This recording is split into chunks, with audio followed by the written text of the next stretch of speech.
നമസ്കാരം. ശിവരാത്രിയോടനുബന്ധിച്ച പ്രധാന വാർത്തയിലേക്ക് സ്വാഗതം.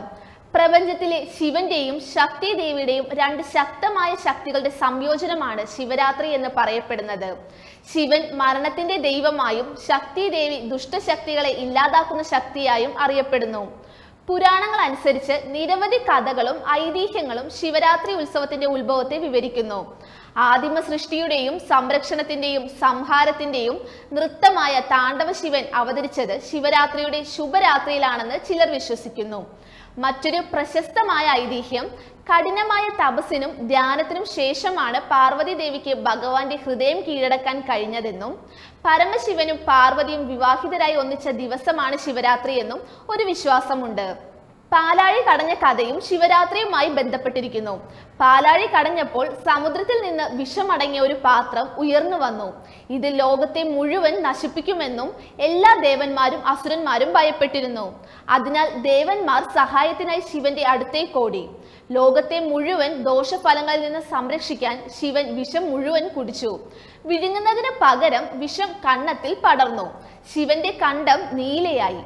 അദ്ദേഹം നീലകണ്ഠൻ എന്ന പേരിൽ അറിയപ്പെട്ടു. ശിവൻ ലോകത്തെ രക്ഷിച്ച ഒരു സംഭവമായാണ് ശിവരാത്രി ആഘോഷിക്കുന്നത്.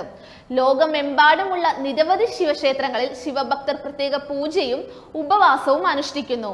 അവർ ശിവലിംഗത്തിൽ പാൽ അഭിഷേകം ചെയ്യുകയും മോക്ഷത്തിനായി പ്രാർത്ഥിക്കുകയും ചെയ്യുന്നു. നിരവധി ഭക്തർ രാത്രി മുഴുവൻ പ്രാർത്ഥിക്കുകയും ശിവനെ സ്തുതിച്ച് മന്ത്രങ്ങൾ ജപിക്കുകയും ചെയ്യുന്നു. ഇങ്ങനെ ശിവരാത്രി ഐതിഹ്യ കഥകളാൽ നിറഞ്ഞു നിൽക്കുമ്പോൾ കേരളത്തിലെ ശിവരാത്രിയോട് ചേർന്ന് വരുന്ന പേരാണ് ആലുവ ശിവരാത്രി. പഴയ സിനിമാ ഗാനങ്ങളിൽ പോലും ഈ പേര് രേഖപ്പെടുത്തിയിട്ടുണ്ട്. പെരിയാറിന്റെ തീരത്തുള്ള ശിവക്ഷേത്രത്തിലാണ് ആഘോഷങ്ങൾ. പിതൃതർപ്പണത്തിനായി ആലുവ മണപ്പുറത്ത് ആയിരക്കണക്കിന് ഭക്തരാണ് എത്തിയത്.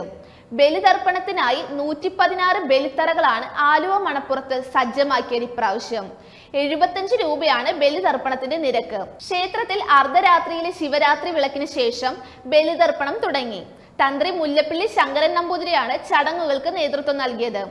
മണപ്പുറത്തേക്ക് വിശ്വാസികളെ കൊണ്ടുവരാനായി 250 KSRTC ബസ്സുകൾ അർദ്ധരാത്രി സർവീസ് നടത്തി. കൊച്ചി മെട്രോയും അധിക സമയം സർവീസ് നടത്തിയിരുന്നു. റെയിൽവേ ആലുവയിലേക്ക് പ്രത്യേക ട്രെയിൻ സൗകര്യവും ഒരുക്കിയിട്ടുണ്ട്. സുരക്ഷാ ചുമതലകൾക്കായി 1200 പോലീസുകാരെയാണ് ചുമതലപ്പെടുത്തിയത്. ഞായറാഴ്ച വരെ മണപ്പുറത്ത് ബലിതർപ്പണത്തിന് സൗകര്യമുണ്ടാകും. കനത്ത ചൂട് കണക്കിലെടുത്ത് ഭക്തർക്കായി വെള്ളവും ലഘുഭക്ഷണവും ദേവസ്വം ബോർഡ് ഒരുക്കും. You are watching India's first NGO television, Malanadu TV India.